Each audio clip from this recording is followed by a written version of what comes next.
Dahil halos masaid na ang tubig, tuyot at lumitaw na ang maputik na bahagi ng Angat Reservoir sa Bulacan. Ayon po sa Pag-asa, nasa pinakamababang level na ng tubig ang Angat. E paano na ang supply ng tubig lalo't meron pang El Nino? Nakatutok si Rafi Tima. July 20, 2026. Ayan na po yung kalagayan dito sa dike. Tuyot na. Sa bidyong ito nakuha ni Dehanyo Timbol kahapon, kita ang dulong bahagi ng Angat Dam sa Bulacan na wala ng tubig. Yan, nasa gilid na yan. Puro putik na yan.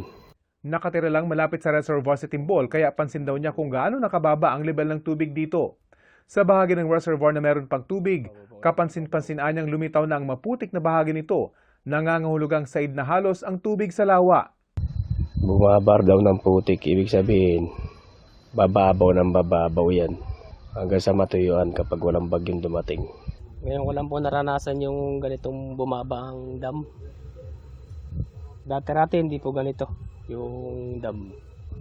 Ewan ko lang po doon sa mga sinaunang tao kung na-experience nila yung ganitong pagbaba ng dam na to. Salos, dati hindi naman natutuyo itong tapat na to eh. Ayan. Kaya apektado na raw ang pangingisda sa lawa. Masyado na raw maburak ang lawa kaya delikado rin sa mga magtutungo rito. Kagabi, umulan daw ng 2 oras pero halos wala ito naging epekto sa level ng lawa kaya lalo pang bumaba ang tubig dito kumpara kahapon. Hindi sapat ang ulan para tumaas ang water level. Kailangan bumagyo ng mga 1 week o higit pa para tumaas ang tubig. Pero kung mga ulan-ulan lang, hindi niya kaya yung pataasin. Tumaas man konti lang pero bababa lang din agad pag ganito na ang panahon. Ngayong araw sumadsad pa sa 152.20 meters ang tubig sa Angat. Ayon sa Hydrometeorology Division ng Pag-asa, ito na nga ang pinakamababang level ng tubig sa kanilang record. Mas mababa na nga daw ito sa kanilang sukatan na hanggang 156 meters above sea level lamang. Malayong malayo sa 180 meters na normal operating level nito. Sa record namin, ito na po yung ito na yung pinaka-lowest na elevation na 152. Maaaring pag hindi pa umulan ng mga ilang araw, bababa pa po yan. At yun na yung sa monitoring namin, yun na po yung pinaka-lowest elevation ng Angat.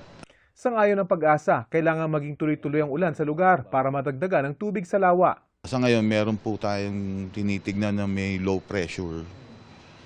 Baka sakaling mag-develop siya as depression. At sa tingin namin, aakyat siya papuntang north. Yan po yung makaka-enhance ng habagat natin. Just in case na mag-develop siya. Sa isang pahayag, sinabi ng lokal na pamahalaan ng San Jose del Monte, Bulacan na pinaghahanda na nila sakaling magtuloy-tuloy pa ang pagbaba ng level ng tubig sa Angat, lalo pat meron pang El Nino. Posible raw kasing bumaba pa sa 149 meters ang level ng tubig. Sa ngayon, binawasan na ng Metropolitan Water Works and Sewerage System o MWSS ang alokasyon ng Local Water District sa 45 million liters per day mula sa normal na 70 million liters per day. Kabilang sa mga agad gagawin ang paghahanda sa mga balon, pag-aayos sa mga taga sa tubo at treatment facilities na nagsaserbisyo sa lungsod. Rafi Tima, nakatutok, 24 oras.